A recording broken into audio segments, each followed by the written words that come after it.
Assalamualaikum warahmatullahi wabarakatuh. Balik lagi bersama saya di channel Jagoan Neon. Oke guys, jadi pada kesempatan yang baik ini saya mau mereaksi di mana video tersebut saya temukan di salah satu channel besar, yaitu channelnya Daftar Populer. Buat teman-teman silahkan kunjungi channelnya Daftar Populer karena channel ini memang bagus sekali kalau menurut saya. Oke guys, seperti apa sih video ini dan apa sih isi di dalam video ini? Yuk kita saksikan sama-sama video lengkapnya.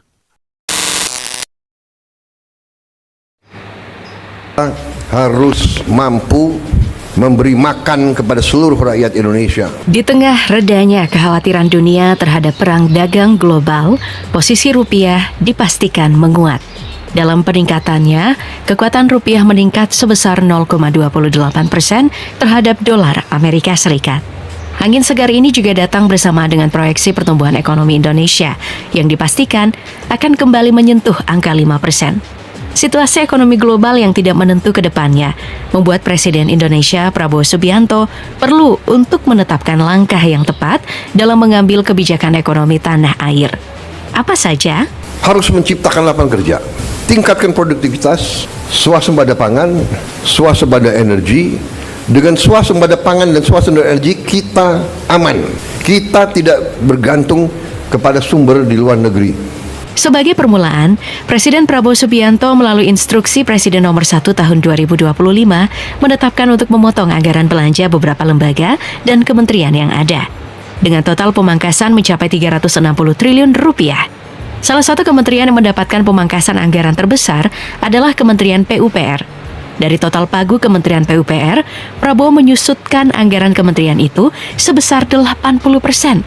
Bukan hanya Kementerian PUPR, lembaga seperti Otorita IKN hingga Kemenaker juga dipastikan mengalami pemotongan anggaran dengan proyeksi pemotongan lebih dari 50%. Dengan pemotongan besar-besaran ini, sisa dana yang dihemat dapat dipastikan akan dialihkan ke sejumlah program strategis yang menjadi prioritas pemerintah. Diblokir 1,1 ya, jadi yang bisa dipakai 5,2 ya.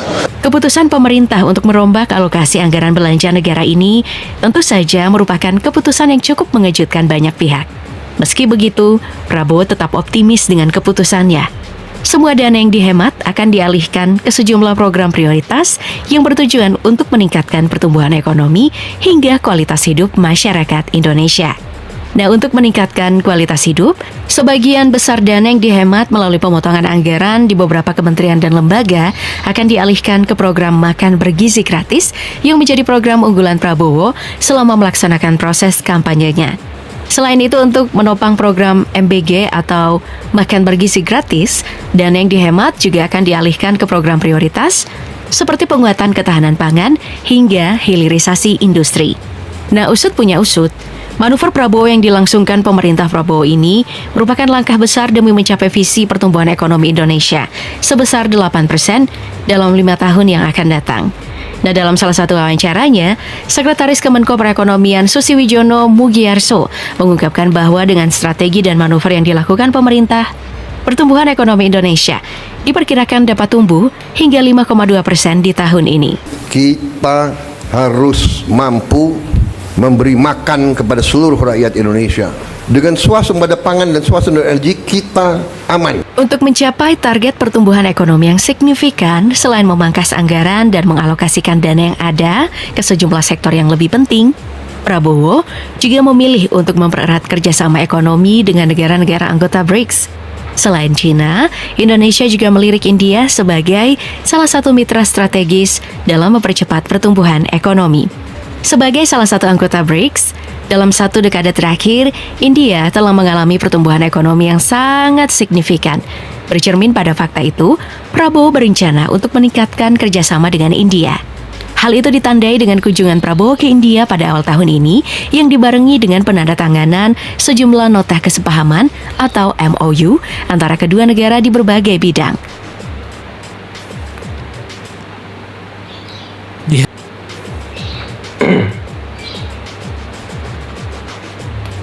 Selain meningkatkan kerjasama dengan negara mitra BRICS, Prabowo Subianto juga telah menyusun strategi pertumbuhan ekonomi melalui pemulihan daya beli dan stimulus ekonomi.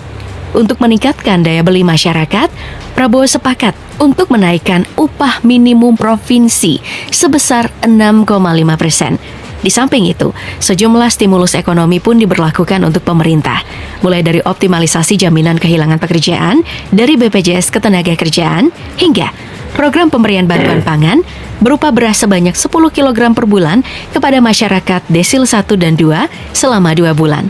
Tidak hanya itu, untuk mendorong kesejahteraan masyarakat di tahun 2025, pemerintah Prabowo juga memberlakukan penghapusan utang macet bagi usaha mikro kecil menengah dan perpanjangan penyimpanan devisa hasil ekspor sumber daya alam di dalam negeri.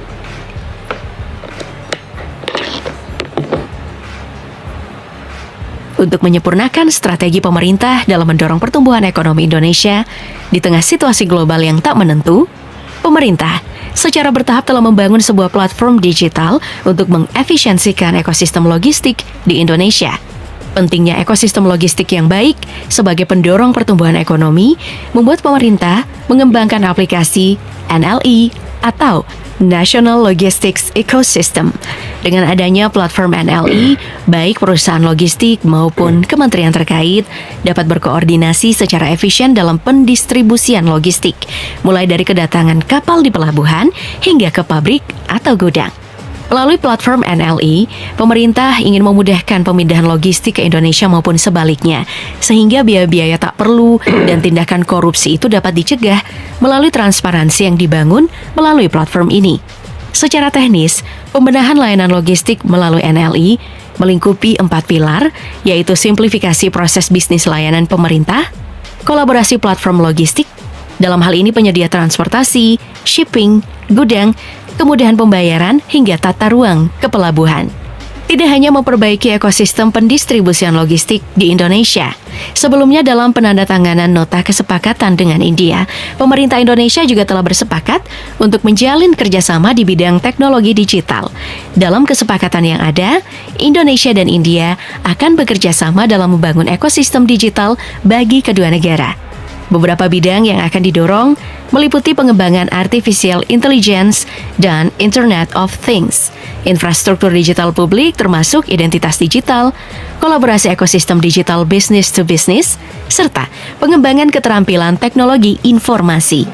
Dengan adanya platform NLE dan kesepakatan pengembangan teknologi digital antara Indonesia dan India, pertumbuhan ekonomi Indonesia diharapkan dapat meningkat dan dapat mencapai target pertumbuhan yang telah ditetapkan.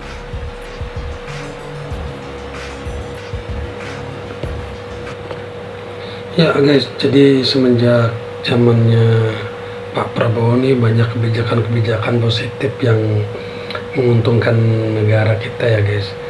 Ya seperti kemarin efisiensi anggaran itu kan memangkas anggaran-anggaran yang tidak penting seperti banyaklah, dan anggaran itu dibuat untuk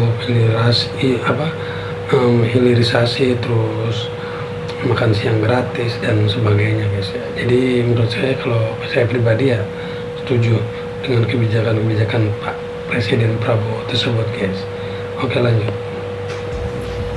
Seperti yang telah kita ketahui sebelumnya, situasi perang tarif Amerika Serikat telah mengalami penundaan semenjak Donald Trump memutuskan untuk menunda kenaikan tarif impor untuk Kanada dan Meksiko sebagai itikat baik terhadap keseriusan kedua negara dalam mengawasi peredaran fentanyl dan penyelundupan imigran gelap di perbatasan.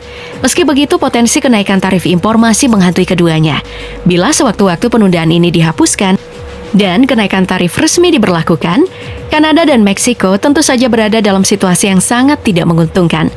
Bila perang tarif kembali terjadi, selain mengganggu kekuatan ekonomi kedua negara, situasi ini juga akan memberi pengaruh yang cukup besar terhadap perekonomian Indonesia. Melihat karakteristik Presiden Trump dan posisi Indonesia sebagai negara anggota penuh BRICS, situasi ini akan membuat ekosistem impor Indonesia dalam posisi yang kurang menguntungkan.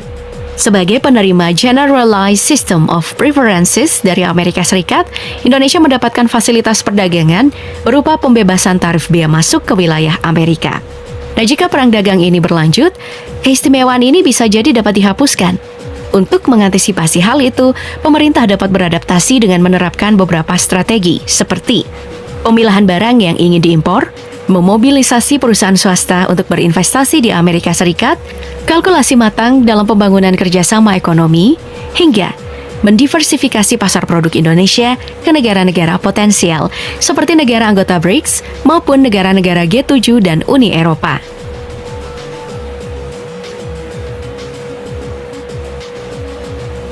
Sikap optimis pemerintah Indonesia dalam membangun pertumbuhan ekonomi nasional di tengah situasi ekonomi global yang tak menentu merupakan sebuah sikap yang rasional dan perlu dipertahankan. Tahun 2025 menjadi batu loncatan bagi pemerintahan Presiden Prabowo Subianto untuk meletakkan fondasi pertumbuhan ekonomi Indonesia yang lebih inklusif dan berkelanjutan. Dengan target pertumbuhan ekonomi sebesar 5,2% di tahun pertama. Bahkan di 2025 OECD mentargetkan 5,2%. Dan visi ambisius mencapai 8% dalam 5 tahun ke depan, berbagai kebijakan strategis telah dirancang untuk menopang visi besar itu.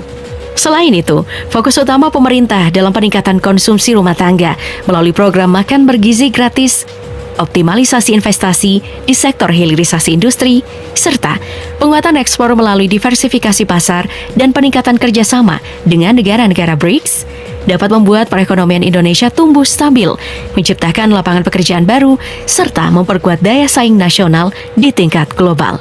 Namun, dalam mengejar pertumbuhan ekonomi yang tinggi, tantangan besar tentu saja membayangi Indonesia. Salah satu tantangan utama yang harus dihadapi adalah keberlanjutan fiskal di tengah tingginya rasio utang terhadap produk domestik bruto yang diproyeksikan mencapai 50%. Beban pembayaran utang yang semakin besar dapat membatasi ruang gerak fiskal pemerintah dalam mengeksekusi berbagai program prioritas. Di samping itu, menurunnya rasio pajak menjadi kendala tambahan dalam upaya peningkatan pendapatan negara. Oleh karenanya, pemerintah perlu menyusun strategi inovatif untuk mengoptimalkan penerimaan negara, baik melalui reformasi perpajakan, peningkatan efisiensi belanja, maupun diversifikasi sumber pendapatan negara agar tidak terlalu bergantung pada sektor tertentu. Ya guys, ya itu jadi ya video kali ini, semoga memberikan informasi yang bermanfaat buat teman-teman. Dan bagaimana menurut teman-teman untuk kebijakan-kebijakan Pak Presiden kita, Pak Prabowo, setuju atau tidak setuju atau bisa-bisa saja. Ya, intinya kalau menurut saya pribadi, semua pemimpin atau presiden di negeri ini menginginkan yang terbaik buat bangsa Indonesia, guys. Itu sih kalau menurut saya. Jadi ada yang namanya pro kontra itu udah biasa lah, setuju atau tidak setuju itu yang sesuatu yang sudah biasa kalau menurut saya. Jadi ya, sekian dulu video kali ini, semoga bermanfaat. Akhir kata, wassalamualaikum warahmatullahi wabarakatuh.